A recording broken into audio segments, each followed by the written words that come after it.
Worship you Lord, worship you Lord, worship you Lord. आइए प्रार्थना करते हैं और आज का जो प्रोग्राम है हम उसे शुरू करने जा रहे हैं, ठीक है ना। आइए प्रार्थना करते हैं।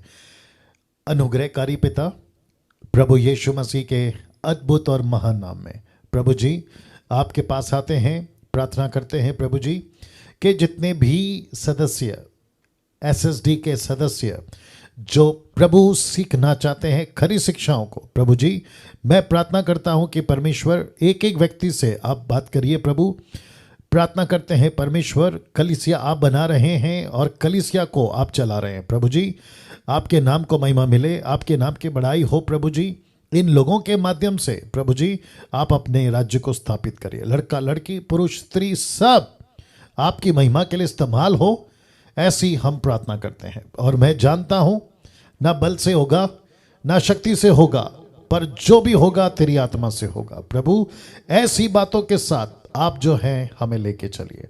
आदर महिमा सम्मान सब कुछ आपको देते हुए ये प्रार्थना यीशु के नाम से मांगते हैं, आमीन। आप लोग सब ताली बजा सकते हैं और प्रभु को धन्यवाद दे सकते हैं। और मैं समझता हूं कि Friday batch number 2 lesson number 2 में आपका बहुत बहुत स्वागत है। आप लोग वक्त निकालते हैं। अभी 8:03 हुए हैं और मुझे बेहद खुशी है कि 230 लोग 230 पीपल अभी जो हैं ज्वाइन हो गए हैं। बहुत खुशी की बात है, आमीन।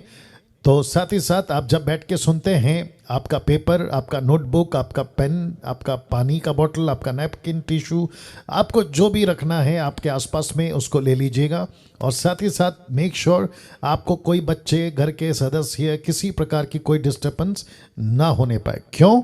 क्योंकि ये स्कूल है, स्कूल जो कि लिखा है school of sound doctrines, raising a sound generation. जो योद्धा हैं मसीह के लिए, जो सही शिक्षाओं के साथ उनको हम तैयार कर रहे हैं, आमीन। यूट्यूब स्टार्ट हो गया, ओके। तो जितने यूट्यूब पर अभी जुड़ने वाले हैं, आप जब भी इसको हम अपलोड करेंगे, क्योंकि हम एक हफ्ते का गैप लेके इसको अपलोड करते हैं, तो आपका भी मैं बहुत बहुत स्वागत करता हूं। और जितने भी सदस्य मुझे लगता है कि 1,93,000 सब्सक्राइबर्स आप लोग अभी जुड़ चुके हैं खरी शिक्षाओं के साथ। मैं नहीं कहूँगा मेरे साथ, लेकिन खरी शिक्षाओं के साथ आपका बहुत बहुत स्वागत है, ओके। चलिए आज के लेसन नंबर 2 को हम शुरू करते हैं। और दूसरे लैपटॉप में मैं सबको देख रहा हूँ, ठीक है ना। नेतन साहब को देख रहा हूँ, बाकी जितने लोग हैं उनको देख रहा हूँ, पीयूष जी आपको देख रहा हूँ, और क्या नाम है, या काफ़ी दूर है दूसरा लैपटॉप, या कोई नहीं रखो सबको मैं देख रहा हूँ, ठीक है ना। पिंकी रॉय जी, वंडरफुल सबको देख रहा हूँ, ठीक है ना, ओके।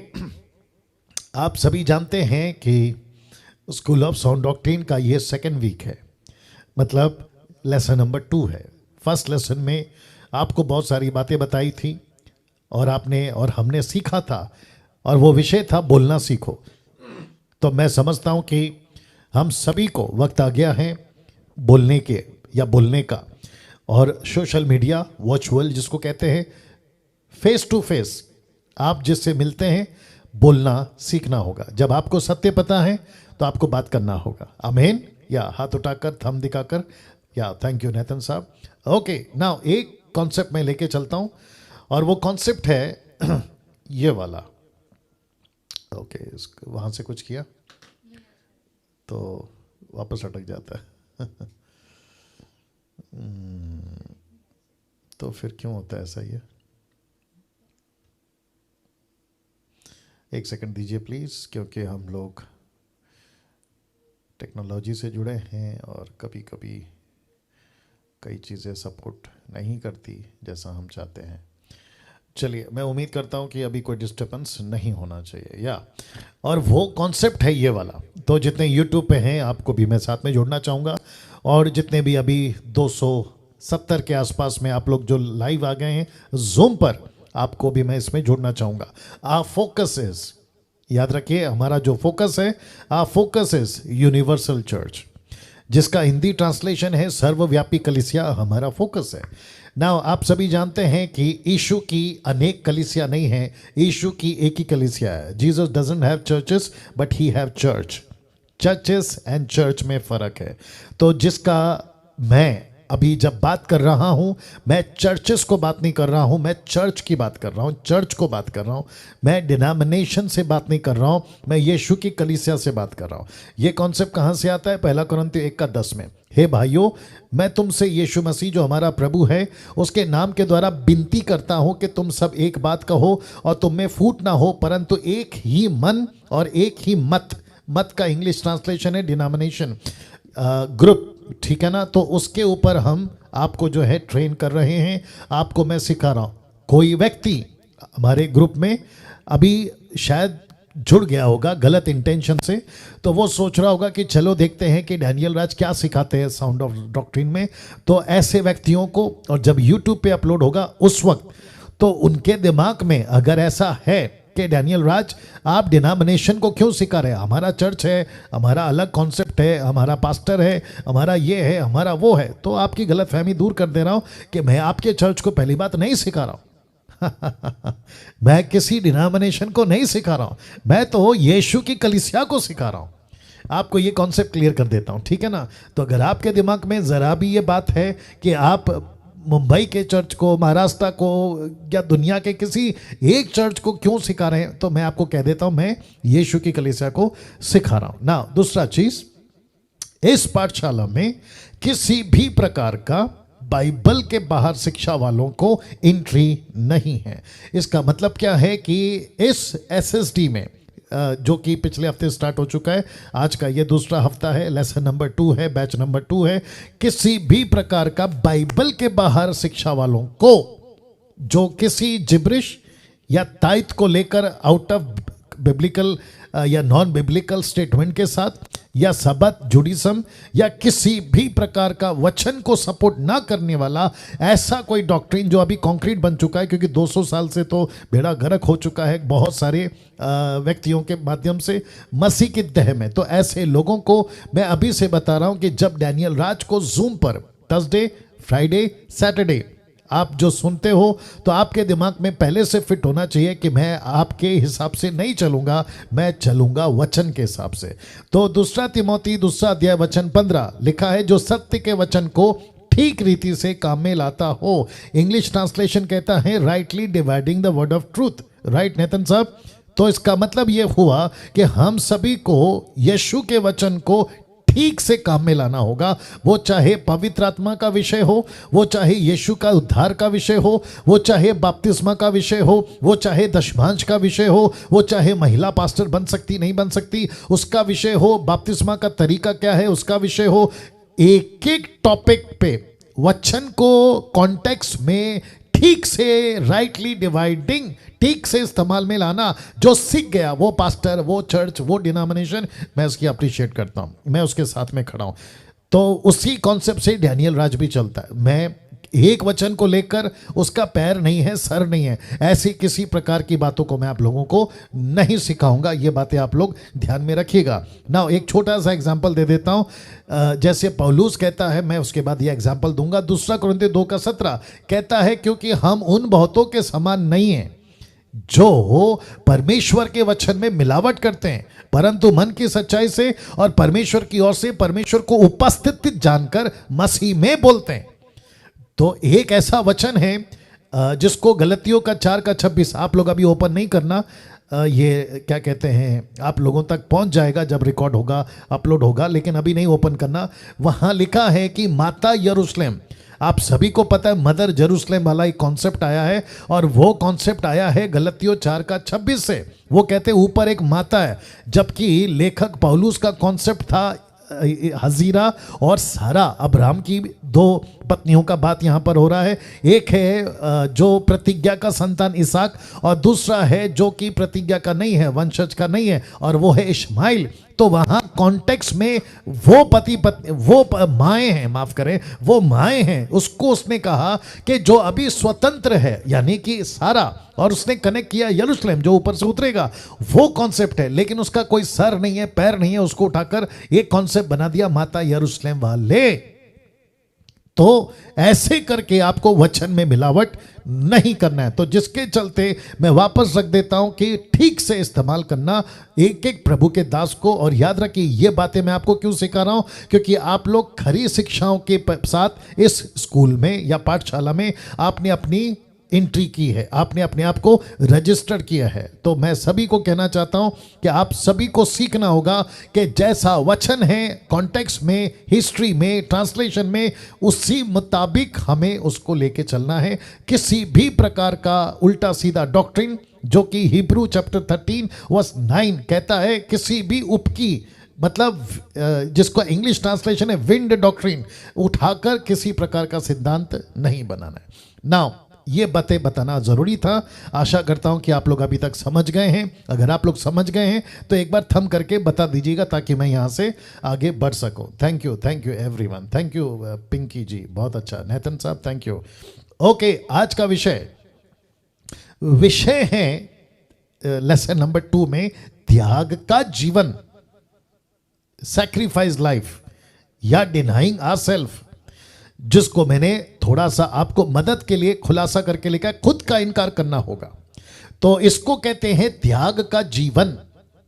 आपको मसीह में आने के बाद जो सबसे पहला काम जो करना है वो ये है कि आपको खुद का त्याग करना है। आमीन। या रिस्पॉन्स यस यस यस। आप सभी, लड़का लड़की, पुरुष स्त्री, पति पत्नी, माता पिता, बुजुर्ग जवान, सबको, या थर्ड जेंडर, सबको एक कॉन्सेप्ट दिमाग में रखना है और वो ये है कि मुझे त्याग का जीवन जीना है। जिस दिन आप प्रभु में आ जाते हैं, मैं आपको बता देता हूं कि जिस दिन आप प्रभु में आ जाते हैं उसी दिन या उसी पल या द सेम मोमेंट आपको एक ऐसा जीवन शुरू हो जाता है जहां सैक्रिफाइस सैक्रिफाइस सैक्रिफाइस, त्याग त्याग त्याग। आप मन चाहा जीवन नहीं जी सकते, त्यागना होगा। आप पहले शराबी थे, शराब को त्यागना होगा। आप पहले गलत काम करते थे, त्यागना होगा। आप पहले 2 नंबर का पैसा कमाते थे, त्यागना होगा। आप पहले क्या कहते हैं जुआ गैम्बलिंग करते थे, त्यागना होगा। आप ब्याज में पैसा देते थे, त्यागना होगा। आप गालियां बकते थे, त्यागना होगा। आपका उल्टा सीधा कनेक्शन था, क्या कहते हैं संसारिक तौर पर extra marital affair, girlfriend boyfriend, ये सारी चीजों को त्यागना होगा और इसको कहते हैं त्याग का जीवन। आमीन। वाव, सी दैट। तो एक खरी शिक्षा वाला स्टूडेंट जो यीशु के पीछे चलने के लिए तैयार हो गया है, जब फर्स्ट लेसन था तो क्या था? बात करना सीखो। दूसरा क्या है? त्याग करना सीखो। आपको त्यागना होगा सर आपका जीवन। आपको एक एक चीज का त्याग, क्या हो गया, क्या चल रहा है? ओके ओके, आपको एक एक चीज आपको त्यागना होगा। आप कुछ रेफरेंस या स्क्रिप्चर्स आपके बीच में रखूंगा, लेकिन उसके पहले तिमोती को पौलुस क्या कहता है देखो। कहता है 2 तिमोती 3:1, सेकंड तिमोथियुस चैप्टर 3 एंड वर्स 1। तो जिनको इंग्लिश रेफरेंस चाहिए मैं उनके लिए बोल रहा हूं। और अगला स्लाइड यानी कि नेक्स्ट जब लेसन नंबर 3 आएगा तो हिंदी और इंग्लिश दोनों रेफरेंस रखूंगा, लेकिन अभी फिलहाल मैं बोल रहा हूं। सेकंड तिमोथी चैप्टर 3 वर्स 1 लिखा है, पर ये जान रख, आपको भी कह रहा हूं, मुझको खुद को भी कह रहा हूं, हम सबको कह रहा हूं कि जान रख क्या, कि अंत के दिनों में कठिन समय आएंगे। 2 तिमोथी 3:2 यानी कि next word, second Timothy chapter 3 verse 2, क्योंकि मनुष्य आप स्वार्थी, लोभी, डिंगमार, अभिमानी, निंदक, माता पिता की आज्ञा टालने वाले, कृतघ्न, मतलब जिसको कोई ये नहीं है आभार प्रकट करना, थैंक्स करना नहीं है, कृतघ्न, आप पवित्र, दया रहित, क्षमा रहित, दोष लगाने वाले, असंयमी, सेल्फ कंट्रोल जिसको कहते हैं, कठोर, भले के बैरी, विश्वासघाती, ढीठ, घमंडी। अब इसको देखो, परमेश्वर के नहीं वर्ण सुख विलासी के चाहने वाले। तो ऐसा कठिन समय आएगा, और जब ऐसा कठिन समय आएगा तो आपको क्या सीखना है? पढ़ लीजिए उसको, त्यागना। आपका रिस्पांस नहीं आ रहा है, वापस कहता हूं त्यागना। चलो आप लोग हाथ मत उठाओ, कम से कम थोड़ा सर हिला दिया करो, ठीक है ना, क्योंकि मेरी नज़र सब पर है। आप लोग अगर हाथ नहीं उठाते ना तो थोड़ा सर हिला दो, ओके ऐसा वाला है ना, ये वाला, ठीक है ना। वापस आते हैं, जब ऐसे कठिन समय आएंगे जहां पे लोग ऐसे हो जाएंगे। अच्छा पास्टर डैनियल, ये जो मनुष्य लिखा है, ये मनुष्य कौन है? विश्वासी, ऑफ कोर्स। कॉन्टेक्स्ट क्या बताती है? लिखा है ना नीचे, परमेश्वर के नहीं वरना सुख विलास के चाहने वाले। ये विश्वासी हैं, अविश्वासी है, ये जो भी है। तो इसका मतलब ये हुआ कि पौलुस कहता है कि बहुत कठिन समय आएगा, और ऐसा कठिन समय आएगा कि 2 तिमोथी चैप्टर 3 वर्स 5 लिखता है कि वे भक्ति का भेष तो धरेंगे पर उसकी शक्ति को नहीं मानेंगे। ऐसों से दूर रहना, परे रहना मतलब दूर रहना। भक्ति का भेष, इसका मतलब है वो रेवरेंड हो सकता है, वो बिशप भी होगा, वो पास्टर भी होगा, वो अपोस्टल भी होगा, ऑनलाइन प्रीचर होगा, नेशनल होगा, इंटरनेशनल होगा, यूट्यूब वालों आप भी सुनिएगा, लेकिन वो भक्ति का भेष तो धरेगा। मतलब हाथ में बाइबल होगी, जबान पे प्रेज द लॉर्ड होगा और स्तुति करता हुआ दिखाई देगा, भक्ति पूर्ण दिखाई देगा, उसके उसके उसके पर्सनैलिटी पे नम्रता दिखाई देगी, हर कुछ दिखाई देगा, लेकिन वो ऐसा होगा कि उसकी शक्ति को नहीं मानेगा। शक्ति का मतलब क्या है? शक्ति कहां से आती है? वचन। वचन क्या करता है? पावर देता है। तो जिसके चलते है वो भक्ति का बेस तो धरेगा पर उसकी शक्ति को नहीं मानेगा। या अब आपके बीच में एक चित्र रख रहा हूं, मैं चाहता हूं उसको देख लीजिए आप लोग। ये वाला आपको पता है, एक व्यक्ति अगर खुद का त्याग नहीं करता है, एक व्यक्ति सैक्रिफाइस लाइफ नहीं जीता है, और जो आग लगी थी ना उसमें, वो आग को कंटिन्यू नहीं करता है और पीछे हट जाता है, तो यहां पे आप देख लीजिए एक तीली, एक स्टिक माचिस का, वो पीछे हट गया। और जब वो पीछे हट गया तो जो आग कंटिन्यू चलना चाहिए था वो बुझ गई। तो जिसके चलते लिखा है फर्स्ट थिस्सलुनीकियन चैप्टर 5 वर्स 19, पहला थिस्सलुनीकियों 5 का 19 कहता है आत्मा को ना बुझाओ। वाह कैसा लग रहा है? आत्मा को मत बुझाओ। तो जितने यूट्यूब पर है, मैं आपसे भी बात कर रहा हूं, आत्मा को नहीं बुझाना है। इसका मतलब क्या है अजीजों? इसका मतलब क्या है दोस्तों, प्रभु के लोगों, कि आपको जिस दिन आप यीशु की उस रेस में, यीशु के साथ उस दौड़ में पीछे हट जाते हो ना, तो आप उसके योग्य नहीं है ना। कुछ वचन इससे रिलेटेड रख रहा हूं, लूका की किताब उसका 14 का 25, जब बड़ी भीड़ उसके साथ जा रही थी, मतलब यीशु के साथ, तो उसने पीछे फिरकर उनसे कहा, किसने? यीशु ने। क्या कहा देखते हैं। कहता है यदि कोई मेरे पास आए, अपने माता पिता, पत्नी, लड़के वाले, भाई बहनों, वरना अपने प्राण को भी आप प्रिय ना जाने। इसका मतलब क्या है पास्टर डैनियल? क्या हम माता पिता को घर से निकाल दे? बिल्कुल नहीं। क्या लड़के बच्चों को घर से निकाल दे? बिल्कुल नहीं। क्या भाई बहन का रिश्ता खत्म कर दे? बिल्कुल नहीं। लिखा है आप प्रिय, मतलब इंपॉर्टेंस, या इंपॉर्टेंस। कुछ लोग क्या करते हैं पता है? मैं सब बर्दाश्त कर सकता हूं प्रभु, लेकिन मेरे घर से माता पिता, बच्चे, लड़के, भाई बहन, अगर उनको कोई अत्याचार करेगा, मसीह के लिए दुख उनको देगा, तो फिर प्रभु मैं पीछे हट जाऊंगा, मैं यीशु आपका इनकार कर दूंगा। और अगर मुझे कोई बंदूक से मारने की धमकी देगा या मुझे कोई तलवार से काट देगा तो मैं पीछे हट जाऊंगा, मुझे अपना जान बचाना है। ऐसे लोगों को यीशु कहता है कि अपने माता पिता, पत्नी, लड़के, बच्चे, भाई बहन, वरन अपने प्राण को भी आप प्रिय ना जाने, वो मेरा चेला नहीं हो सकता। वो मेरा चेला नहीं हो सकता। इसको क्या कहते हैं सर? इसको क्या कहते हैं भाई बहनों? इसको कहते हैं त्याग का जीवन। अब आप लोग कनेक्ट कर पा रहे होंगे। Sacrifice life. मसीह बनना एक चुटकी में बन जाते हैं। मैं यीशु को मानता हूं, बस एक चुटकी में मैं चढ़ जाऊंगा, दैट्स इट। एक चुटकी में, अरे मुझे बाइबल दे दो, पढ़ना है, अरे वाह बड़ा अच्छा लग रहा है, संडे को खूब एंजॉय होता है, चर्च में जाता हूं, अभी तो खैर बंद है, लेकिन 2 साल पहले कुछ लोगों का कहना होता था, अरे बड़ा मजा आता है चर्च में। बोला वो क्यों? बोला खूब नचाते हैं, खूब गाते हैं, म्यूजिक, अरे क्या वर्शिप लीडर क्या ऊंचे सुर में गाता है, अरे 2 घंटा कैसे निकल जाता है चर्च में पता ही नहीं चलता है। आप इसके लिए ईसाई नहीं बने, चर्च को एंजॉय करने के लिए आप ईसाई नहीं बने। कम ऑन, यस और नो? आप चर्च अटेंडर नहीं है। आप बाइबल को हाथ में पकड़कर आप संडे टू संडे चर्च जाने वाले ईसाई क्रिश्चियन नहीं है, बल्कि जिस दिन आपने यीशु को अपनाया उसी दिन से आप एक सैक्रिफाइस लाइफ जीना शुरू करते हैं। कैसा लग रहा है? मैं सबसे बात कर रहा हूं, जो भी 350 के आसपास लोग जुड़ गए हैं, थैंक यू। मैं जो लोग अप्रिशिएट कर रहे हैं मैं धन्यवाद देता हूं। मैं वापस कहता हूं, सैक्रिफाइस लाइफ जीना होगा। जो व्यक्ति, come on get ready now, जो व्यक्ति सैक्रिफाइस लाइफ नहीं जीता है, देखो यीशु ने क्या कहा, जो कोई अपना क्रूस ना उठाए मेरे पीछे ना आए वह भी मेरा चेला नहीं हो सकता। इसका मतलब क्या है नेतन साहब और बाकी जितने लोग सुन रहे हैं, इसका मतलब ये हुआ, बड़ा बड़ा ध्यान से सुनिएगा, बहुत गजब की लाइन बोलने जा रहा हूं।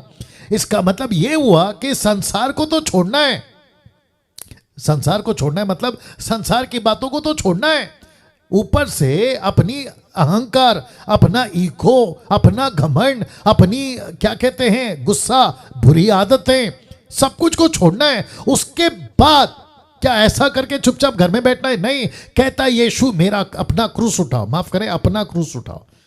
इसका मतलब क्या क्रूस उठाना? सेवा करो। इसका मतलब क्या वापस संसार में जाओ। इसका मतलब क्या दूसरों को मेरे बारे में बताओ, मेरे पीछे चलो, मैं जो कहता वो करो। इसको कहते हैं कि एक तो संसार से कट जाओ, बुरी आदतों से कट जाओ, जो अविश्वासी दोस्त है उससे कट जाओ, जो दारू सिगरेट पीते थे उनसे कट जाओ, लेकिन वापस मेरा सुसमाचार लेकर उनके बीच में जाओ। अरे बाप रे उनके बीच में जाकर उनको वचन सुनाओ। तो फिर आप सोचिए कितना चैलेंजिंग, कितना चुनौतीपूर्ण ये जीवन है। लेकिन हमको क्या सिखाया गया था शुरू में?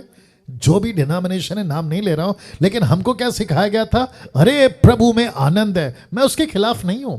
फिलिपियो 2:2, the book of Philippians chapter 4 and verse 4, प्रभु में सदा आनंदित रहो, रिजॉइस इन द लॉर्ड, आई से again rejoice in the Lord. मैं उसके खिलाफ नहीं हूं, लेकिन पौलुस किस आनंद की बात कर रहा है? मिनिस्ट्री की आनंद। किस आनंद की बात कर रहा है? सेवा की आनंद। वो कहता है कि जब मैं किसी को मन बदलता देखता हूं तो मैं आनंद मनाता हूं, क्योंकि तुम ही मेरा आनंद हो। तो लूका 15:10 में भी तो यही लिखा है कि जब एक पापी मन फिराता है तो स्वर्ग के राज्य में आनंद मनाया जाता है। ये उस आनंद की बात कर रहा है। लेकिन कुछ लोग क्या कहते हैं? मैं संडे जाता हूं, खूब मजा आता है, उसके बाद मैं घर में आता हूं, फिर मटन खाता हूं और खूब फैमिली के साथ में एंजॉय करता हूं, पिकनिक जाता हूं, शॉपिंग मॉल जाता हूं और घर पर जाकर सो जाता हूं। ये नहीं है क्रिश्चियन। तो पास्टर डैनियल, क्या घर पे एंजॉय करना गलत है? बिल्कुल नहीं। क्या पिकनिक जाना गलत है? बिल्कुल नहीं। क्या फैमिली के साथ वक्त बिताना गलत है? बिल्कुल नहीं। लेकिन आपका फोकस क्या है मसीह बनने के बाद? Sacrifice life. Wow you understand? जिसके पास में नाउ, मैं किससे बात कर रहा हूं? मैं संडे प्रीचर से बात नहीं कर रहा हूं, मतलब जो संडे को आते मैं उनकी बात नहीं कर रहा हूं। मैं फेसबुक पे प्रचार नहीं कर रहा हूं, मैं यूट्यूब के लिए प्रचार नहीं कर रहा हूं। मैं बात कर रहा हूं एसएसडी के मेंबरों से, स्कूल ऑफ साउंड डॉक्ट्रिन। एक सिपाही से बात कर रहा हूं, एक योद्धा से बात कर रहा हूं, जो क्या कहते हैं ना, हथियार लेकर बॉर्डर पे खड़ा रहता है। मैं उसकी बात कर रहा हूं। तो ऐसे लोग यीशु कहता है अपना क्रूस उठाओ, मेरे पीछे चले आओ। अगर तुम अपना क्रूस नहीं उठाते, मेरे पीछे नहीं चलते, तो मेरे योग्य नहीं है। अब इसको देखिए साहब, लूका का किताब उसका 9:62, लूक 9:62 क्या लिखा है देखो। यीशु ने कहा, देखो क्या कहा, कहता है जो कोई अपना हाथ हल पर रखकर पीछे देखता है वह परमेश्वर के राज्य के योग्य नहीं है। तो पहला क्या कहता है? मेरे योग्य नहीं है, मेरे पीछे नहीं आ सकता, मेरा चेला नहीं बन सकता। अब क्या कहता है? अगर कोई आ गया, यीशु में आ गया, मिनिस्ट्री भी करना शुरू किया, क्योंकि हल पर हाथ रखना मतलब मिनिस्ट्री में हाथ रखना। वो मिनिस्ट्री में आ चुका है, सेवा में आ चुका है, लेकिन बीच में उसने हाथ हटा लिया। तो प्रभु कहता है वो राज्य के योग्य नहीं है। मेरा तो दूर की बात है, वो राज्य के योग्य नहीं है। Can you believe this? तो इसका मतलब है कि अभी आप लोग जितने भी सदस्य देख रहे हैं मुझे, मैं आप सभी को कहना चाहता हूं कि आपका आज का लेसन नंबर 2, एसएसडी का लेसन नंबर 2, बैच नंबर 2 पे ये टॉपिक है कि अपना त्याग करना होगा, सैक्रिफाइस करना होगा, खुद का डिनाई करना होगा। तो ऐसे खुद का त्याग करने में, डिनाई करने में कई क्षेत्रों में आपको त्याग का जीवन जीना होगा। तो कई क्षेत्र हैं, ठीक है ना?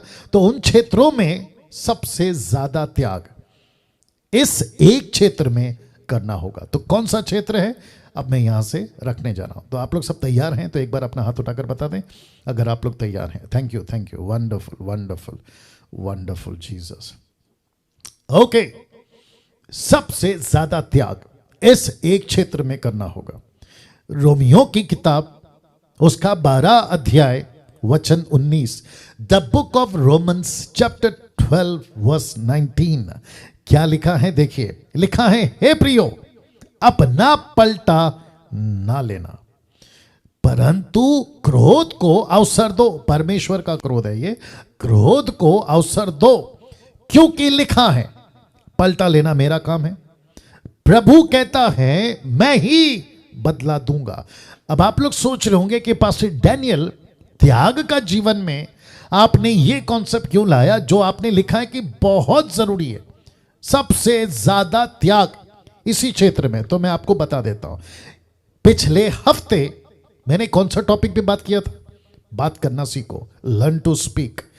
जब आप बात करना शुरू करते हो खरी शिक्षाओं को, Facebook, YouTube, virtual, face to face, family, relative, on the phone, through messages, तो जब खराब प्रचार करते हो तो आपके कौन उठते हैं?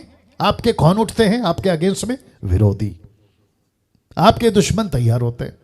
यीशु जब प्रचार करते थे तो यीशु के पीछे भीड़ भी चलती थी जो रोटी खाती थी, जिनको चंगाई की जरूरत थी। किसी का बेटा विधवा बेटा जिंदा हो गया, किसी का भाई जिंदा हो गया, किसी की बेटी जिंदा हो गई। इन सब के साथ एक ग्रुप और चलता था जो यीशु की गलतियां पकड़ता था। याद आ गया? याद आ गया? यीशु की गलतियां पकड़ता था। वो कौन थे? शास्त्री, फरीसी, सदूकी, ऐसे लोग थे जो यीशु की गलतियां पकड़ते थे। वो बात अलग है कि यीशु गलती कभी नहीं करता था, ये तो पत्थर की लकीर है, आमीन। लेकिन उनके हिसाब से जो गलतियां होती थी, उनको लगता था कि ये गलत है, तो उसको पकड़ते थे। और ऐसे करके जब यीशु के पीछे ये लोग चलते थे, तो सोच के देखिए, जब आप यीशु के पीछे चलोगे, यीशु की बातें करोगे, तो आपके विरोध नहीं उठेंगे? ऑफकोर्स उठेंगे। तो ऐसे टाइम पे पौलुस कहता है कि तुम अपना पलटा नहीं लेना। इंग्लिश ट्रांसलेशन कहता है डोंट टेक रिवेंज। आपको रिवेंज नहीं लेना है। मैं रिक्वेस्ट करता हूं, जितने लोग अभी सुन रहे हैं, बहुत बारीकी से सुनिएगा बात को। मैं रिपीट करता हूं कि इस प्लैनेट पे किसी भी तरीके से आपका विरोध जब भी होगा, विश्वासी, अविश्वासी, पड़ोसी, रिश्तेदार, स्कूल, कॉलेज, ऑफिस या कहीं भी सड़क पे या सोशल मीडिया पे, आपका जब विरोध होता है आपके ऊपर, आपके वीडियो पर, आपके स्टेटमेंट पे, आपके प्रचार पे, अनटिल अनलेस आप जब तक सही हैं, आपको किसी तरीके से पलटा नहीं लेना है, मतलब रिवेंज नहीं लेना है। अब आप सभी जानते हैं कि मसीह मंथन और डैनियल राज आज पूरी दुनिया में नंबर 1 टारगेट पे है। आप लोग इस बात से वाकिफ हैं? जी, मैं रिपीट करता हूं कि मसीह मंथन और डैनियल राज आज पूरी दुनिया में, सिर्फ भारत में नहीं बल्कि पूरी दुनिया में आज हम टारगेट पे हैं। तो ऐसे टाइम पे मुझे खुद को क्या कहना है? मुझे आपको क्या कहना है? मुझे उन लोगों को क्या कहना है जो यीशु के पद चिन्ह पर, फुटस्टेप पे चलते हैं? यीशु कहता है पौलुस के द्वारा, पलटा नहीं लेना, डोंट टेक द रिवेंज। बल्कि मत्ती 5:10, मैथ्यू 5:10, देखो क्या लिखा है। लिखा है धन्य है वे जो धर्म के कारण सताए जाते हैं, मतलब यीशु के कारण सताए जाते हैं। दूसरा कहता है क्योंकि स्वर्ग का राज्य उन्हीं का है। वचन 11 क्या कहता है? देखो, धन्य हो तुम जब मनुष्य मेरे कारण तुम्हारी निंदा करे और सताए, झूठ बोल बोलकर तुम्हारे विरोध में सब प्रकार की बुरी बातें। कौन सी बातें? बुरी बातें। जबकि यह वचन कैसा होना चाहिए मैं आपको बताता हूं, लेकिन यह ऐसा नहीं और बिल्कुल सही है। लेकिन जबकि होना क्या चाहिए था कि जो यीशु के पीछे चलता है, जो धन्य है जो धर्म के कारण यीशु के पीछे चलते हैं, उनकी शाबाशी होगी, उनकी वाहवाही होगी, उनको उनको उनको बहुत अप्रिशिएट मिलेगा। ऐसा नहीं है, बल्कि लिखा है धन्य वे जो धर्म के कारण सताए जाते। देखिए आप लोग, अगर मैं एक एक का नाम ले सकता, मैं सबका नाम लेके आप लोगों से बात करता और आप लोगों को कनेक्ट कर पाता। देखिए, एक तो संसार को छोड़ो, ऊपर से अपनी गलत आदतों को त्यागो, ऊपर से जो रिश्तेदार हैं उनसे मनमुटाव, आपस में घर में मनमुटाव, सोसाइटी, समाज और पंचायतों से मनमुटाव। क्यों? क्योंकि हम यीशु के पीछे चल रहे हैं, ऊपर से ये दुश्मनी। तो हम सोचते हैं कि प्रभु आपका काम करूंगा, तो काम करने के टाइम पे भी अंदर भी दुश्मन। बाप रे बाप रे बाप रे बाप रे। मतलब बाहर तो दुश्मन है ही, लेकिन अंदर वाले भी दुश्मन है। तो यीशु कहता है धन्य है वे जो धर्म के कारण सताए जाते हैं, क्योंकि स्वर्ग का राज उन्हीं का है। धन्य हो तुम जब मनुष्य मेरे कारण तुम्हारी निंदा करे, सताए, झूठ बोल बोलकर तुम्हारे विरोध में सब प्रकार की बातें करे। अब देखो क्या लिखा है वचन 12 में, लिखा है आनंदित और मगन होना, क्योंकि तुम्हारे लिए स्वर्ग में बड़ा प्रतिफल है, बड़ा, छोटा नहीं, बड़ा फल है, इसीलिए कि उन्होंने उन भविष्यवक्ताओं को जो तुमसे पहले थे इसी रीति से सताया था। तो यीशु कहता है कि डैनियल, आज अगर तेरा विरोध हो रहा है तो ये नहीं सोचना कि तू प्लैनेट में एक अकेला व्यक्ति है जो तेरा विरोध हो रहा है। नेथन साहब या जितने भी अभी देख रहे हैं, आप लोग अकेले का विरोध नहीं हो रहा है या होगा, लेकिन यीशु कहता है कि तुमसे पहले पतरस, पौलुस, स्टीफन, उनसे पहले जॉन द बैप्टिस्ट, उनसे पहले यशाया, यरमाया, हेजेकियल, इन सबको प्रभु कहता है सताया था। कई लोगों को तो पत्थर मार दिया। क्या कहते हैं इब्रानियों की किताब, उसका 11वां अध्याय, अगर मैं गलत नहीं हूं 39, 31, 32 से आगे पढ़ो, लिखा आरी से चीर दिया, पत्थर से मार दिया, जंगली जानवरों के बीच में फेंक दिया, न जाने क्या क्या हुआ, लेकिन फिर भी उनका विश्वास डगमगाया नहीं। आप लोग शायद समझ रहे, नहीं समझ रहे मुझे नहीं मालूम। एक प्रचार ऐसा होता है कि यीशु में आ जाओ आपको नौकरी मिलेगी, यीशु में आ जाओ आपको पैसा मिलेगा, यीशु में आ जाओ आपकी तरक्की होगी। यही सोशल मीडिया में डैनियल राज बोल रहा है, आप अगर यीशु में आओगे तो आपको सताया जाएगा, आप अगर यीशु के पीछे चलोगे तो आपको पीटा जाएगा, आपकी निंदा होगी, आपकी बुराई होगी। क्या डिफरेंस है देखिए भैया, बाप रे, टोटल अपोजिट। मैं रिपीट करता हूं, टोटल अपोजिट। और यही वजह है कि ऐसा ही प्रचार यीशु करता था, और उसी का प्रचार जब आप और मैं करेंगे तो प्रभु कहता है कि तुमको तो सताया जाएगा, लेकिन कहता है आनंदित हो जाओ, मगन हो जाओ, तुम्हारा फल स्वर्ग में बड़ा है। अब इसी को लूका का 6:23, लूक 6:23, लूक 6:23 क्या कहता है, उस दिन आनंदित होकर उछलना। बाप रे, मतलब हम उछलते कब हैं, जब लॉटरी लगती है। वो बात अलग है कि मसीह लोग लॉटरी नहीं खेलते, वो बात अलग है, लेकिन हम उछलते कब हैं, जब जमीन पे गड़ा हुआ सोना मिल जाए। हम उछलते कब है, जब नौकरी की लेटर आ जाए। हम उछलते कब है, जब अमेरिका का वीजा लग जाए। हम उछलते कब है, जब शादी फिक्स हो जाए। ऐसे बातों पे उछलते हैं। तो प्रभु कहता है कि जब तुम्हारी पिटाई हो रही हो, जब तुम्हारी निंदा हो रही हो, जब सोशल मीडिया पे तुमको ट्रोल किया जा रहा हो, जब तुम्हारा खुद का सोसाइटी रिलेटिव तुम्हारे ऊपर आलोचना करे, तो कहता है आनंदित होकर उछलना। बाप रे बाप रे बाप रे बाप रे। और क्योंकि देखो तुम्हारे लिए स्वर्ग में बड़ा प्रतिफल है। उनके बाप दादे भविष्यवक्ताओं के साथ भी वैसा ही किया करते थे। तो यीशु कहता है कोई बड़ी बात नहीं है। मैं कल के सेशन में बात कर रहा था, जो लेसन नंबर 1 था, आप लोगों का तो लेसन नंबर बैच नंबर 1 था, आपका बैच नंबर 2 है। तो मैं वहां पर कह रहा था कि यीशु के दाढ़ी के बाल नोचे गए, यीशु के मुंह पे थूका गया, यीशु के आंखों पे पट्टी बांध के उनको पीछे से मारा गया, यीशु को खीले मारे गए। अगर यीशु चाहता ना, ऐसे चुटकी बजाकर उनको खत्म कर देता था, यस और नो, या, लेकिन नहीं किया उन्होंने।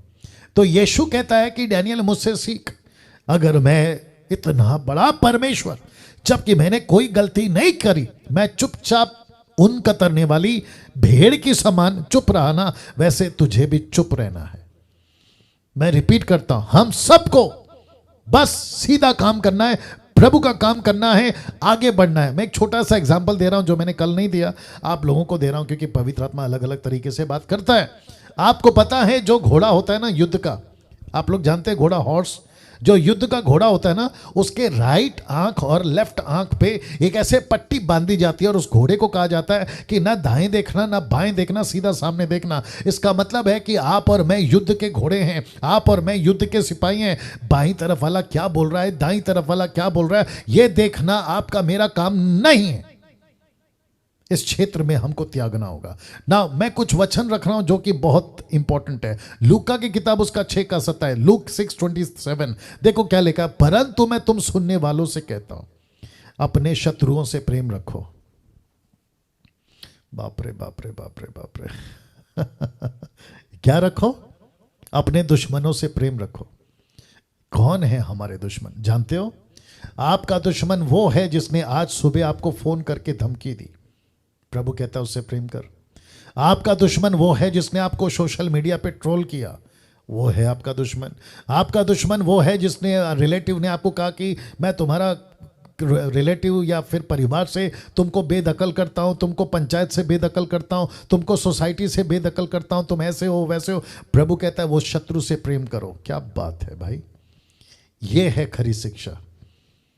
आपको पता है, चलो आगे रखता हूं फिर बात करूंगा। लिखता है जो तुमसे बैर करे उनका भला करो, जो तुम्हें श्राप दे उनको आशीष दो, जो तुम्हारा अपमान करे उनके लिए प्रार्थना करो। माय गॉड, फिर लिमिट यहां पे नहीं होती क्रॉस, लिमिट तो अब होगी क्रॉस।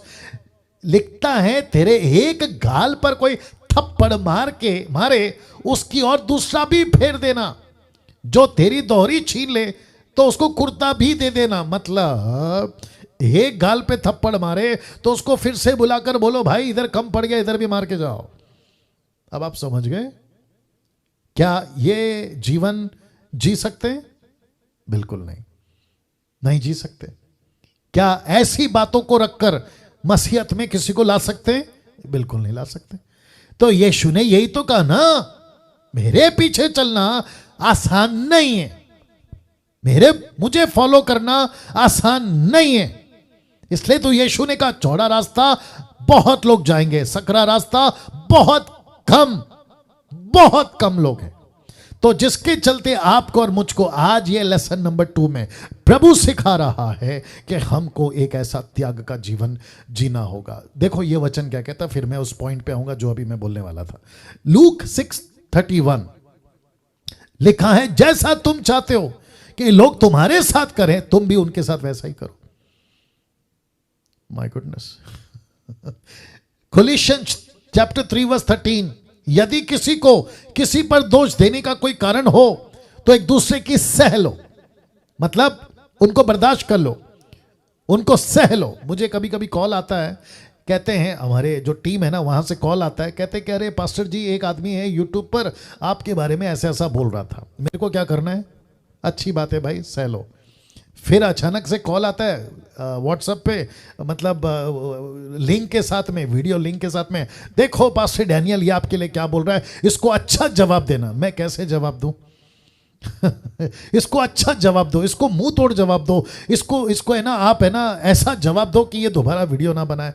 मैं कैसे कर सकता हूं? मैं नहीं रोक सकता। अच्छा ये कौन है जो प्रभु के परमेश्वर का जो अच्छा काम करे उसके बीच में रुकावट बन रही है? ये लोग कौन है? ये इंसान नहीं है ना सर, ये मनुष्य के द्वारा भेजे हुए लोग नहीं है ना, ये अंधकार की ताकत की ओर से भेजे हुए लोग हैं। इनका क्या कर सकते हैं बताइए? तो प्रभु कहता है सह लो। मैं रिपीट करता हूं, सह लो, बर्दाश्त करो। तो मैं भी बर्दाश्त कर रहा हूं ना। इसको देखिए, एक दूसरे के अपराध क्षमा करो, जैसे प्रभु ने तुम्हारे अपराध क्षमा किए तुम भी उनके अपराध क्षमा करो। अब एक आपको कॉन्सेप्ट देता हूं, बहुत ध्यान दीजिएगा। आपको पता है इस पृथ्वी का कोई भी शहर या किसी भी प्रकार का दुनिया एक ऐसा माइंड सेटअप बन गया है, यूथ का बोलो, बच्चों का बोलो, जवानों का बोलो, बुजुर्गों का बोलो, एक माइंड सेटअप बन गया है कि किस हद तक बर्दाश्त करें। तो आजकल की जो पिक्चरें बन रही है, आजकल की जो मूवीज बन रही है, कार्टून से लेकर जवानों की पिक्चरों से लेकर जो मैच्योर हैं उनकी पिक्चरों से लेकर बॉलीवुड, हॉलीवुड, टॉलीवुड या जो भी वुड है, आप देख लीजिए। इवन कार्टून में भी आप देख सकते हैं कि रिवेंज रिवेंज रिवेंज, यस और नो, कम ऑन, यस और नो।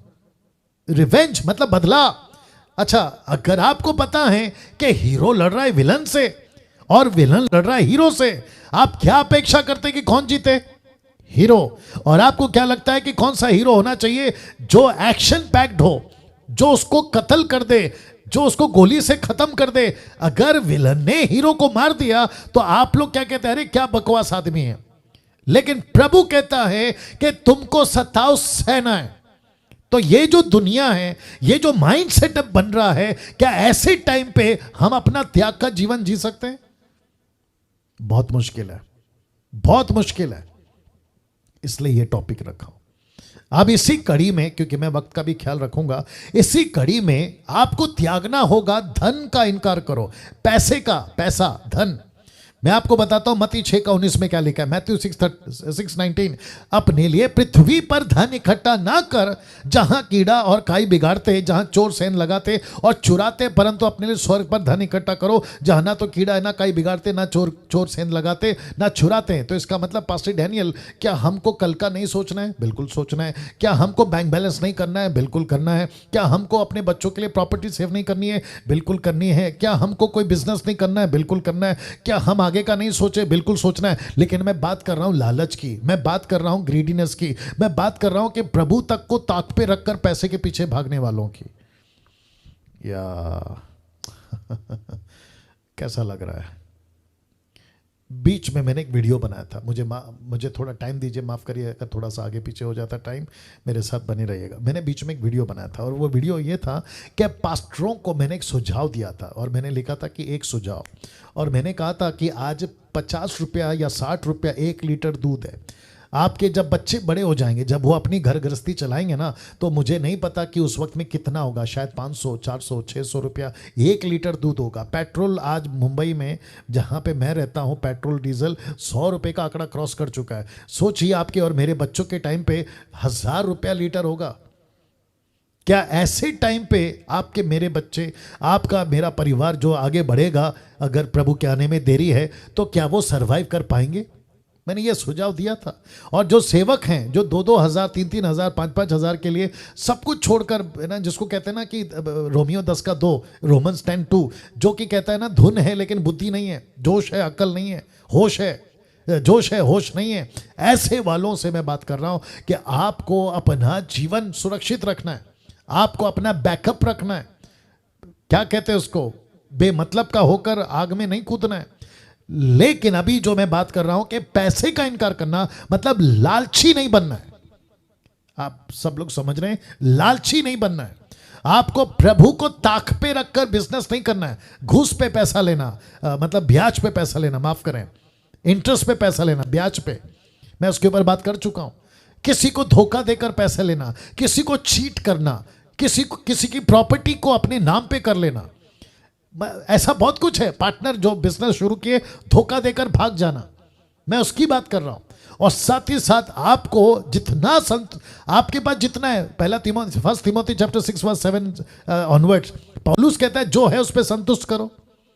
आपके पास में अगर ताकत है, काम करो। आपके पास में बिजनेस का ताकत है, बिजनेस करो। आपके पास में अगर आपको कुछ करना है, आगे करो। लेकिन आपको यह नहीं देखना है कि प्रभु मैं यहां टाटा बन जाऊंगा, बिरला बन जाऊंगा, लंदन का प्रिंस बन जाऊंगा, मैं करोड़पति मिलीनियर बन जाऊंगा। नो, आप यहां फोकस्ड हैं यीशु की सेविकाई के लिए। और यीशु ने क्या कहा है, तू मेरा घर बना, मैं तेरा घर बनाऊंगा, तू मेरा काम कर, मैं तेरा काम करूंगा। आपको अपना घर संभालना है, आपको अपनी फैमिली संभालनी है, आपको अपने बच्चों को, फैमिली को फ्यूचर अच्छा देना, यह बात सही है। लेकिन सेम टाइम आप प्रभु के काम से हटकर, यीशु के काम से हटकर, आप यीशु की मर्जी से हटकर अगर आप ये कहते हो कि प्रभु मुझे ब्रेक दे दो 1 साल के लिए, 10 साल के लिए, 20 साल के लिए, मैं लौट कर वापस आऊंगा तब सेवा करूंगा, तो प्रभु कहेगा बेटा नमस्ते। वाह, कैसा लग रहा है? Amazing, amazing. नाउ अपने आप को सेवक अपने आप को सेवक बनाओ। ये जो पॉइंट है ना, बहुत पावरफुल है। अपने आप को सेवक बनाओ। मैं आपको बताता हूं क्यों।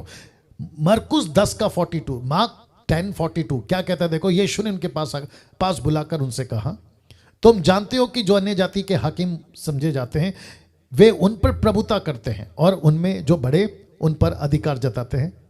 मैं आपको वापस बता रहा हूं, अपने आप को सेवक बनाओ, मतलब सेवा करने वाला नहीं, नौकर। मैं वो नहीं बात कर रहा हूं, मैं कह रहा हूं कि बॉसगिरी बंद करो, ये कॉन्सेप्ट है, ठीक है ना। तो कहता है कि अन्य जाति क्या करते हैं, तुम जानते हो कि अन्य जाति के हाकिम समझे जाते हैं, उन पर प्रभुता करते हैं और उनमें जो बड़े हैं उन पर अधिकार जताते हैं। मरकुस 43 कहता है, 10:43 कहता है, पर तुम में ऐसा नहीं है, बल्कि क्या है, वरना जो कोई तुम्हें बड़ा होना चाहे वह तुम्हारा सेवक बने। 44 कहता है, जो कोई तुम्हें प्रधान होना चाहे वो सबका दास बने। 45 कहता है, क्योंकि मनुष्य का पुत्र इसलिए नहीं आया कि उसकी सेवा टहल की जाए, पर इसलिए आया कि वे आप सेवा टहल करे और बहुतों की छुड़ौती के लिए प्राण दे। एक प्रश्न पूछना चाहता हूं, आप लोग जितने भी 360 आसपास में जितने लोग जुड़ गए हैं, आपको पूछना चाहता हूं, क्या यीशु ने चेलों के पैर धोए? थम करके बता दीजिए। यस, यस यस, यीशु ने चेलों ने माफ करें, यीशु ने चेलों के पैर धोए। पतरस कहता है प्रभु आप मेरा पैर कैसे धो सकते हैं? तो यीशु कहता है अगर मैं स्वामी होकर गुरु होकर तेरे पैर धो सकता हूं तो तुझे भी करना है।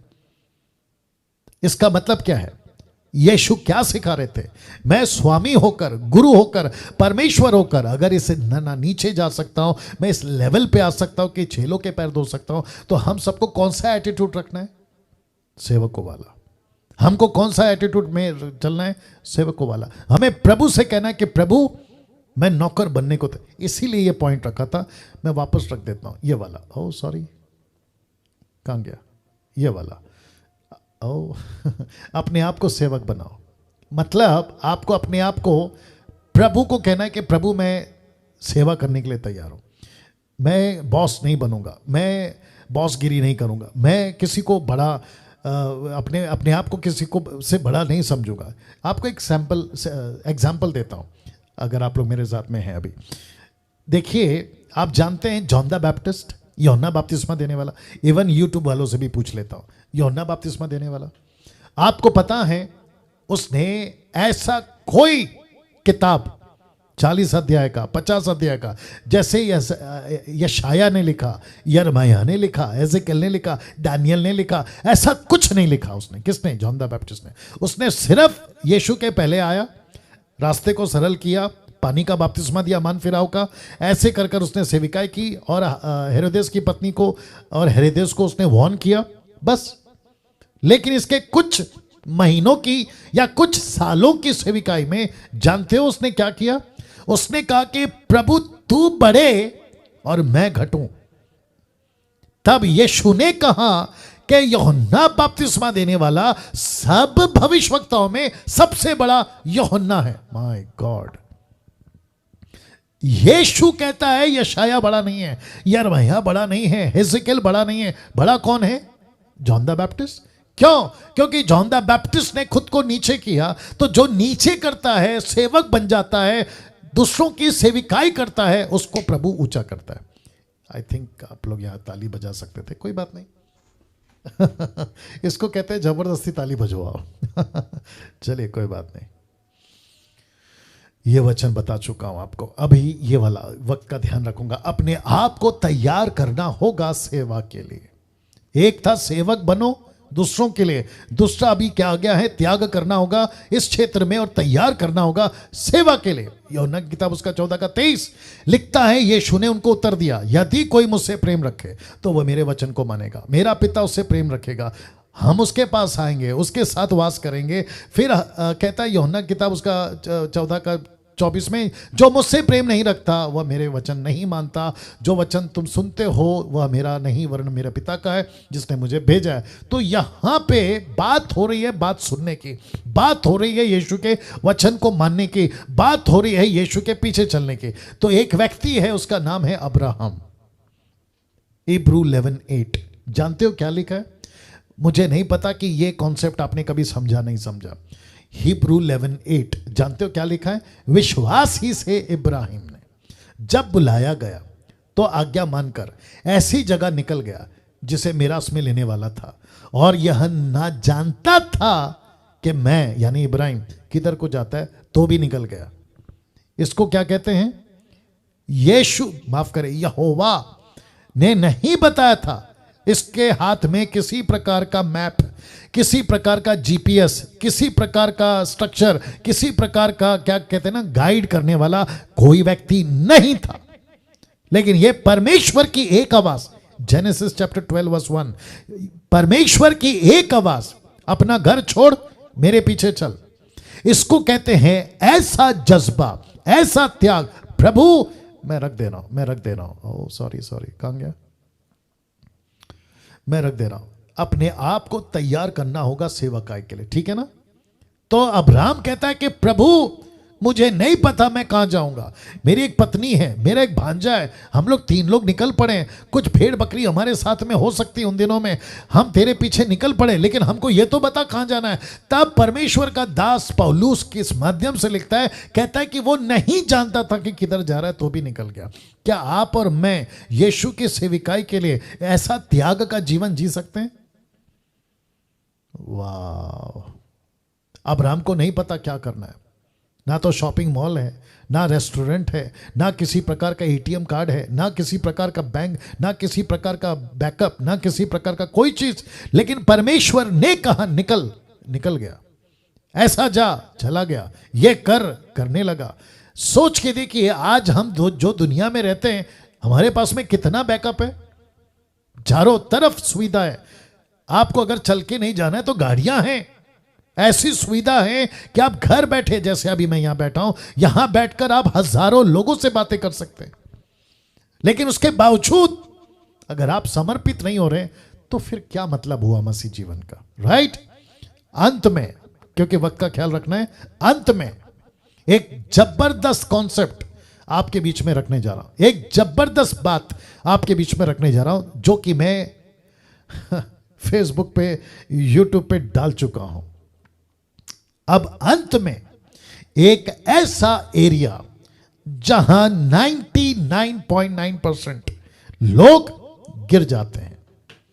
मैं रिपीट करता हूं, जहां 99.9% लोग गिर जाते हैं। एक ऐसा एरिया, वो कौन सा एरिया है मैं रखूंगा, मजा आएगा।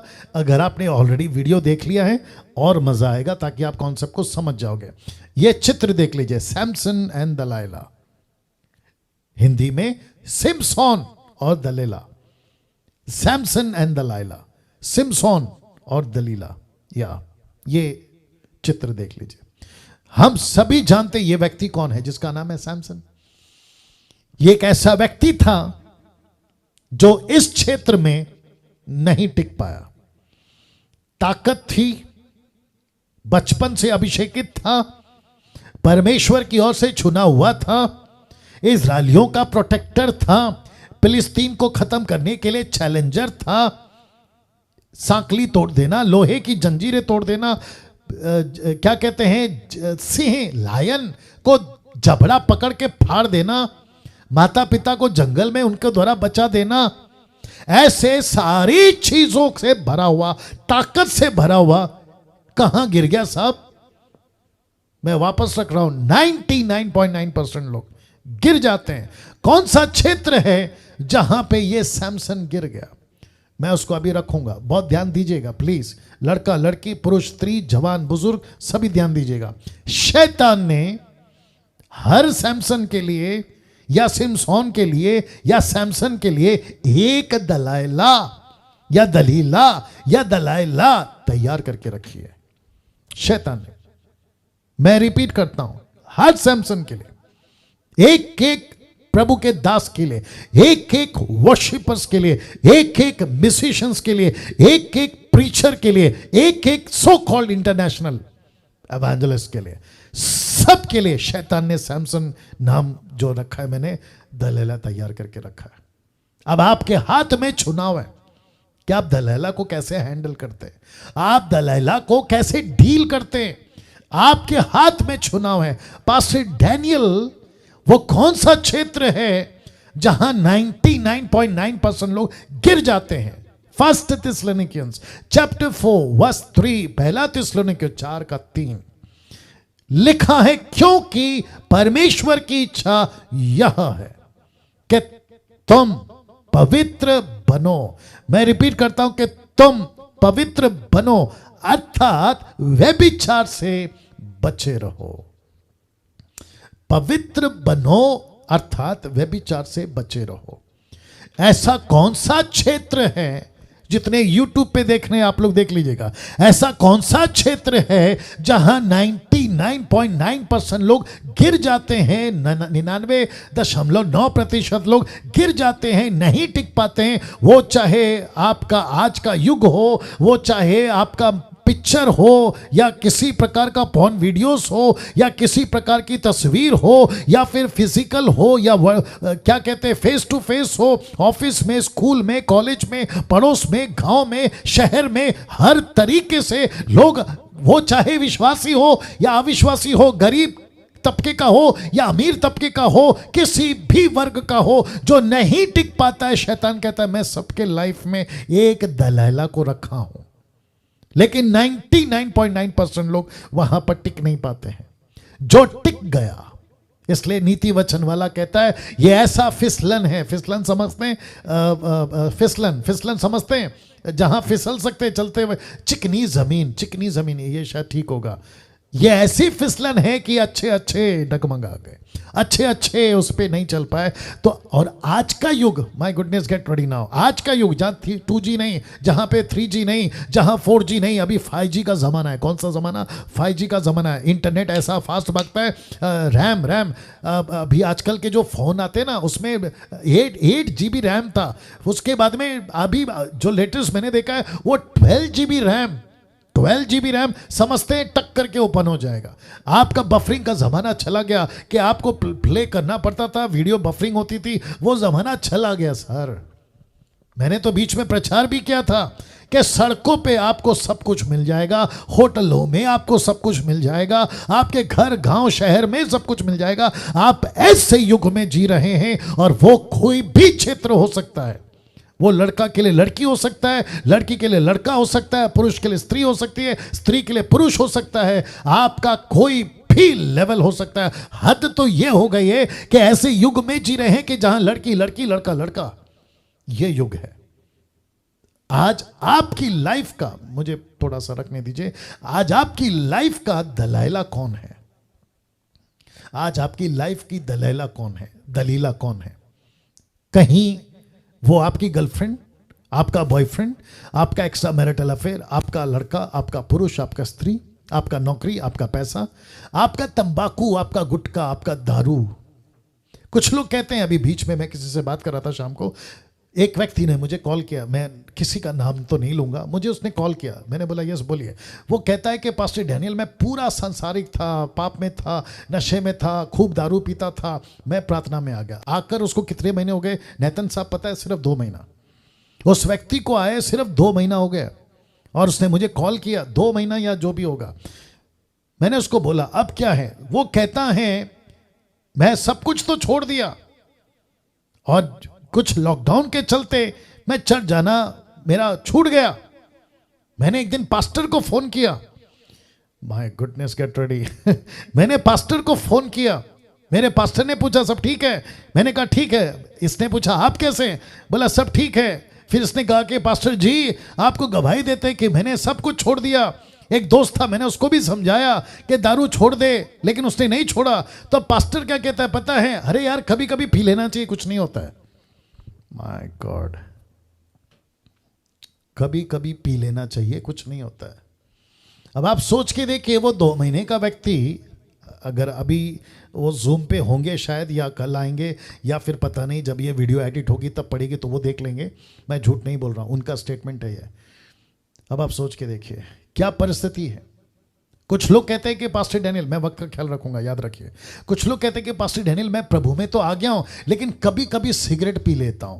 सिगरेट आपकी दलाला है।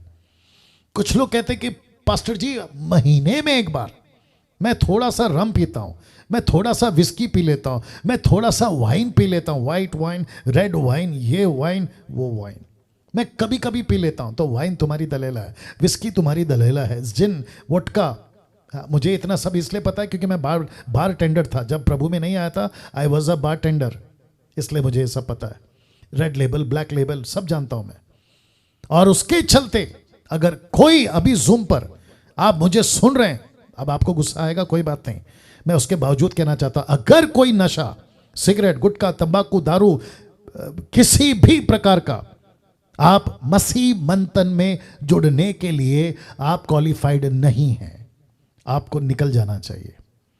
और साथ ही साथ एसएसडी ग्रुप जो अभी आप अटेंड कर रहे हैं, उनको भी कहना चाहता हूं कि अगर आप ऐसा कोई चीज कर रहे हैं और ऊपर से कहते हैं कि मैं प्रभु का सेवक हूं, मैं प्रभु का बेटा बेटी हूं, मैं प्रभु के पीछे चल रहा हूं, लेकिन कभी हफ्ते में पी लेती हूं गुटखा, दारू, तंबाकू, सिगरेट, आप एसएसडी छोड़ दीजिए, आप मसीह मंथन छोड़ दीजिए। और मैं तो ये भी कहता हूं कि आप पूरा संसारिक हो जाओ, खूब इंजॉय करो, खूब दारू पियो और मर कर सीधा नरक जाओ, क्योंकि कभी कभी पी के भी नरक जाओगे और हमेशा पी के भी नरक जाओगे। Is that right? या किसी भी प्रकार का दलाला को आपको आपके जिंदगी में नहीं चांस देना है। इस व्यक्ति ने, मैं समाप्त कर रहा हूं, इस व्यक्ति ने जिसका नाम है सैमसन, आपको पता है फाइनली क्या किया? इस व्यक्ति ने कहा कि प्रभु अब मैं सब त्यागता हूं, मेरी हर आदत मैं त्यागता हूं। लिखा तब परमेश्वर ने इसको एक चांस दिया। इसकी आंखें चली गई थी, इसका ताकत चला गया था, इसका अभिषेक चला गया था, सब कुछ चला गया था। जब इसने सब कुछ को त्यागा, मैं रिपीट कर रहा हूं, जब इसने सब कुछ को त्यागा, खुद को डिनाई किया, हर चीज को डिनाई किया, तब परमेश्वर ने इसको एक चांस दिया और फिलिस्तीन को खत्म करके ये मरा। यहां ताली बजनी चाहिए थी। फिलिस्तीन को खत्म करके ये आदमी मरा। क्या सीखते हैं आज के लेसन नंबर 2, बैच नंबर 2 वालों? क्या सीख रहे हैं? आपको त्याग का जीवन जीना है, सैक्रिफाइस का जीवन जीना है। मेरे विरोध में कोई बातें करते हैं, लेट इट गो, उनको जाने दो, उनको बोलने दो। मैं तो हमेशा कहता हूं, हाथी चले बाजार, कुत्ते भौंके हजार। आपको क्यों फर्क पड़ना चाहिए? आप कल को अगर आते हो सोशल मीडिया पे खरा प्रचार करते हो, आपका विरोध होगा, चिंता मत करिए और ना ही डरिए। किसी प्रकार का डर आपको नहीं घर करना चाहिए। आमीन। आइए प्रार्थना करते हैं। अनुग्रहकारी पिता, इन सभी बातों के लिए जो अभी इन लोगों ने सीखा है, मैं प्रार्थना करता हूं प्रभु जी इनसे बात करिएगा। एक एक व्यक्ति को प्रभु जी यीशु के नाम में इनके जिंदगी से बात करिएगा और प्रभु वैसा बना जैसा तू चाहता है, ताकि ये लोग क्वालिफाइड कर सके तेरे पीछे चलने के लिए। जो लिखा है कि यदि कोई अपने आप को ना त्यागे वो मेरा चेला नहीं हो सकता। इन सबको योग्य बनाइए, ये प्रार्थना यीशु के नाम से, आमीन। वाह।